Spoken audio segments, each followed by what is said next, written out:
Em nome de Jesus, amém. A gente vem numa série aqui na nossa comunidade sobre verdade ou mito.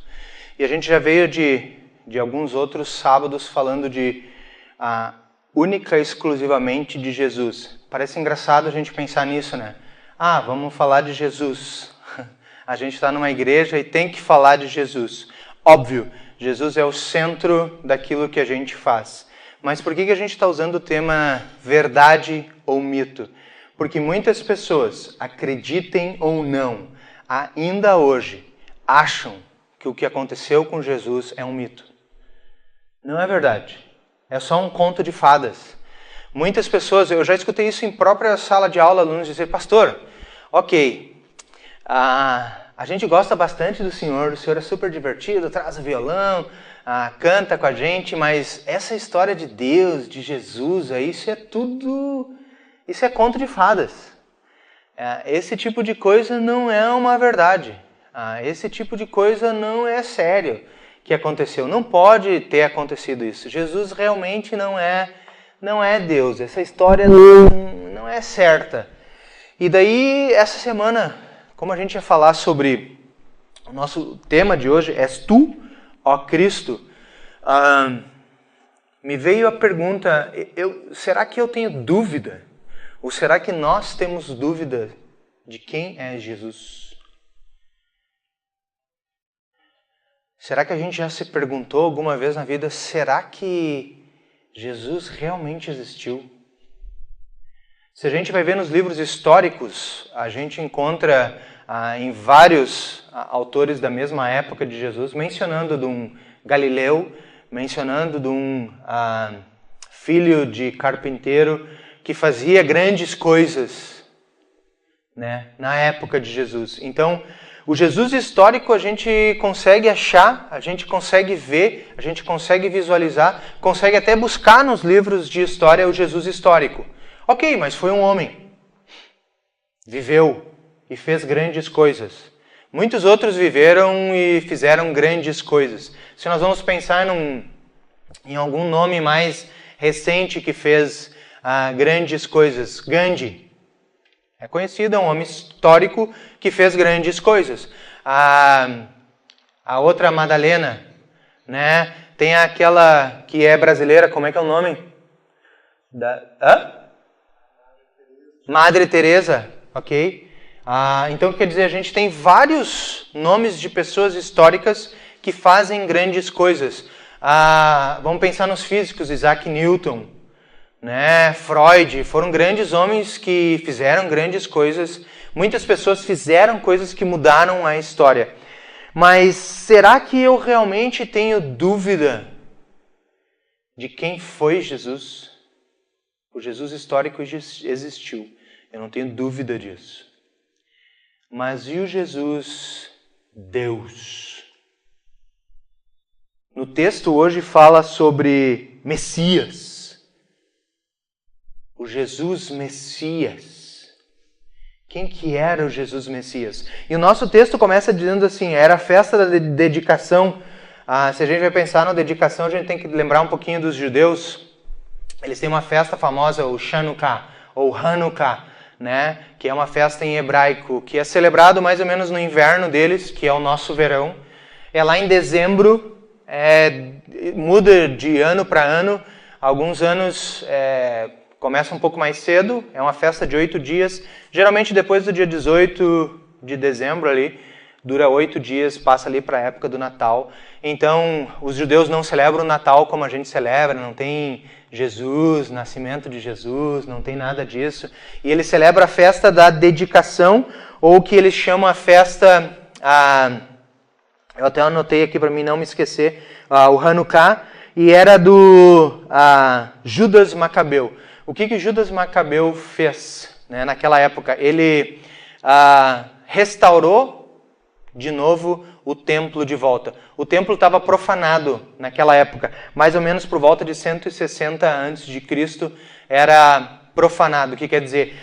O Antíoco IV Epífanes, ele roubou o templo de Jerusalém e lá dentro tinha todo tipo de perversidade, que quer dizer, o povo de Deus, os judeus tinham sido afastados daquele templo, então eles usavam o templo para fazer, se a gente vai pensar hoje em dia, para fazer loucuragem.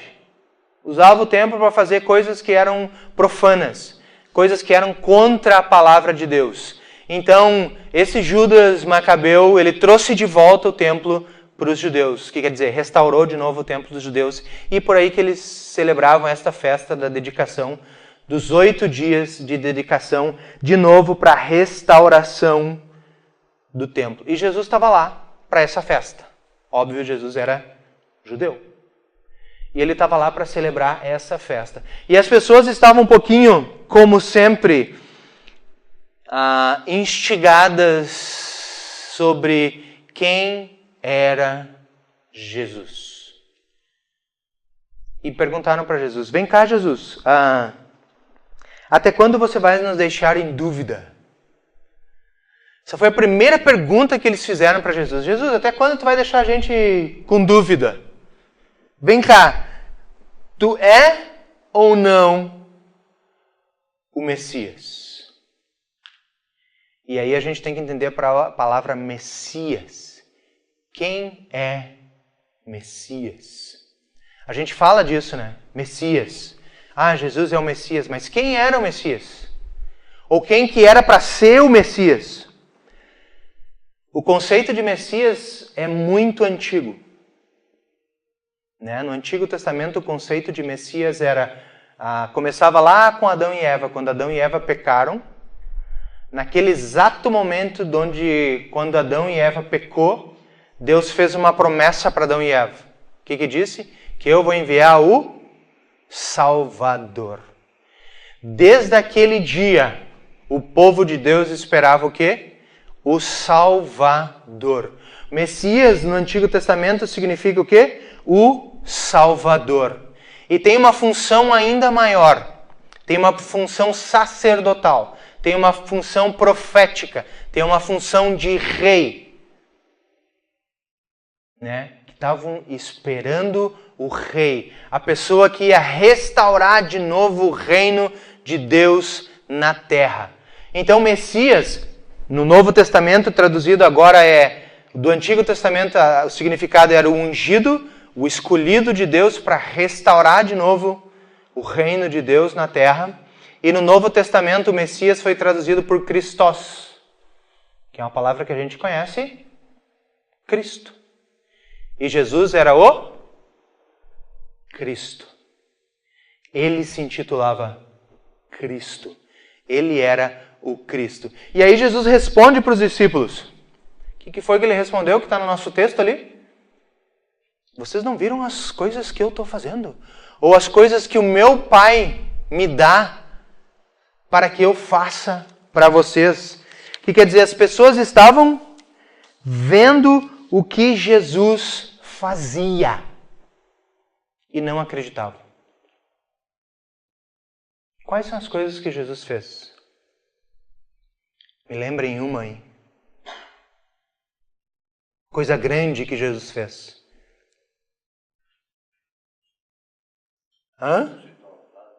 Ressuscitou Lázaro. Pensa, Lázaro já estava quantos dias no túmulo? 3 dias. Estava entrando para o 4º dia. Já estava cheirando. O texto fala disso. Que Jesus não vai lá, já está fedendo. E Jesus foi lá e diz, Lázaro, vem para fora. Ele ressuscitou uma pessoa que estava morta. Outra coisa grandiosa que Jesus fez, logo quando chamou os discípulos passaram a noite inteira pescando, não pescaram absolutamente nada. E os discípulos na época de Jesus pescavam com rede. Quem já pescou com rede, sabe aquelas redes que a gente atira assim, e ela tem uns pesos no fundo, e no lado das redes, e o peso vai baixando, baixa a rede, até que encosta no chão, daí eles puxam, e daí o peixe fica preso. Mais conhecido aqui no Rio Grande do Sul como tarrafa, sabe tarrafa? Ok, uma tarrafa que tu atira assim. Eles pescavam com redes assim. E todo mundo sabe que esse tipo de tarrafa, tu não pode ir no fundo, porque ela precisa encostar no fundo para poder agarrar o peixe para puxar. E o que Jesus faz com os discípulos naquele exato momento? Vamos lá pro fundo.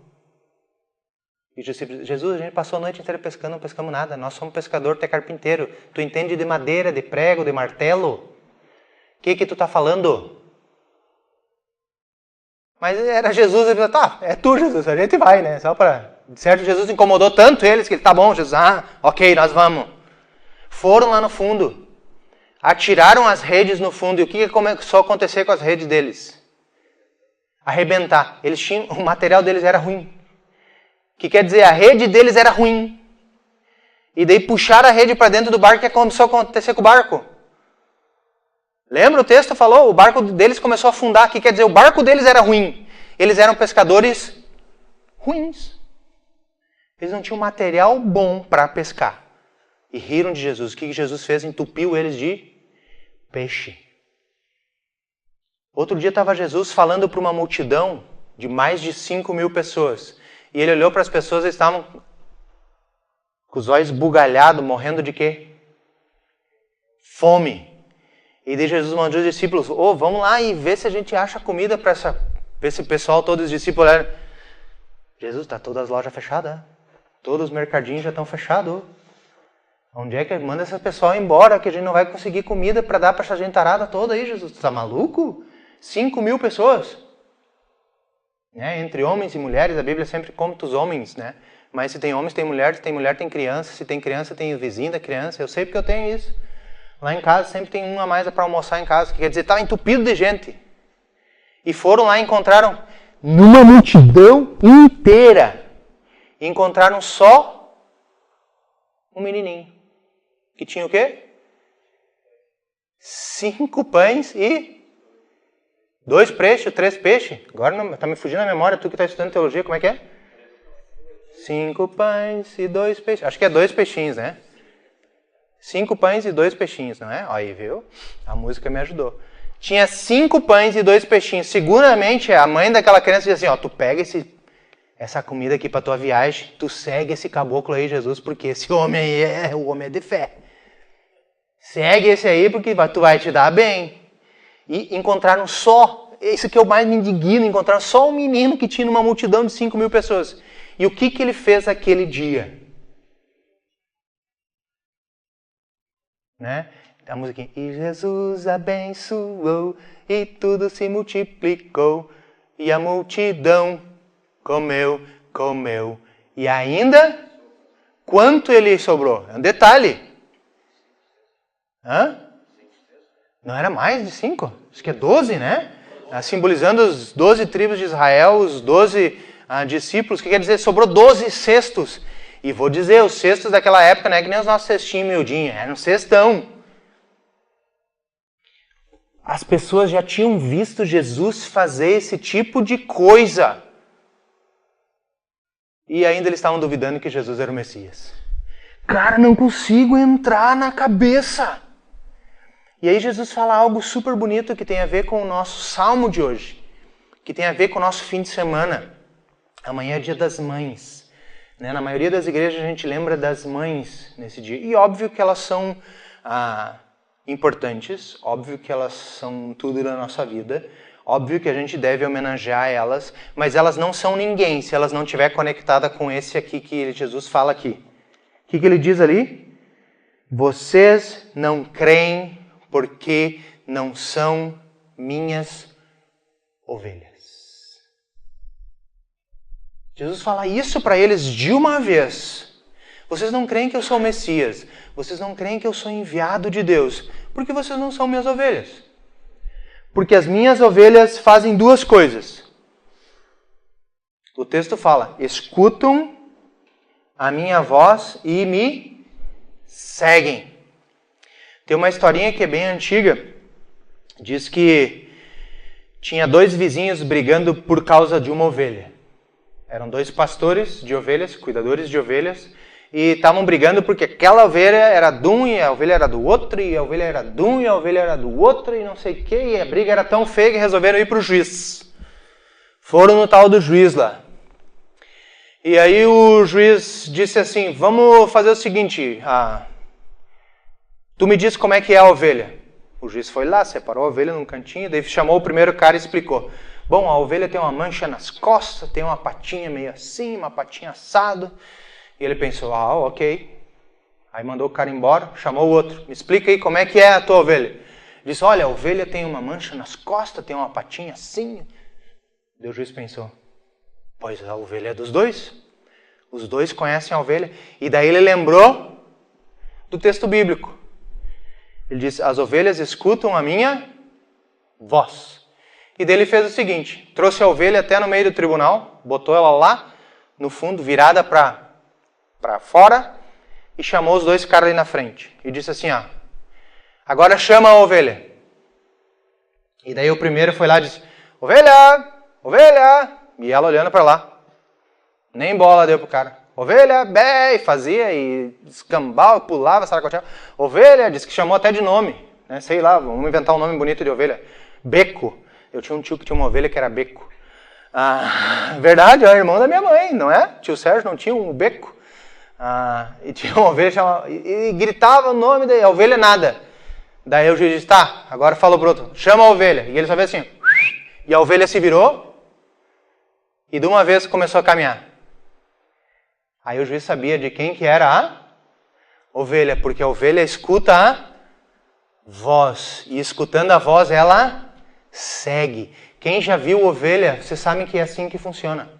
O pastor faz o sinal, grita, faz alguma coisa e as ovelhinhas vão seguindo ele. Por quê? Porque o pastor protege elas, porque o pastor dá comida para elas, porque o pastor alimenta elas, porque o pastor tira elas do perigo, porque o pastor abandona tudo, como o ousado amor que a gente cantou aqui, deixa as 99 e vai de trás daquela que está perdida.